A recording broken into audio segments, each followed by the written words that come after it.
গাজায় ফের রক্তাক্ত রবিবার। মধ্য গাজার এক এলাকায় জল আনতে গিয়ে প্রাণ হারালো অন্তত ৮ ফিলিস্তিনি, যাদের মধ্যে বেশিরভাগই শিশু। স্থানীয় আধিকারিকদের মতে ১৩ জুলাই রবিবার এই হামলার সময় আহত হয়েছেন আরও বহু মানুষ।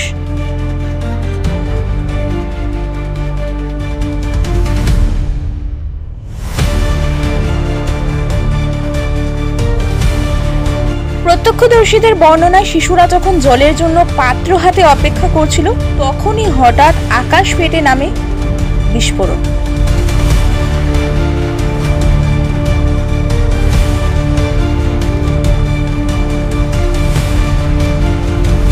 ইসরায়েলি সেনাবাহিনীর দাবি তাদের টার্গেট ছিল অন্য কোথাও, ভুলবশত এই হামলা হয়েছে।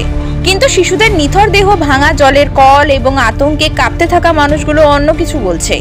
গাজার পরিস্থিতি আরো উদ্বেগজনক হয়ে উঠছে প্রতিদিন।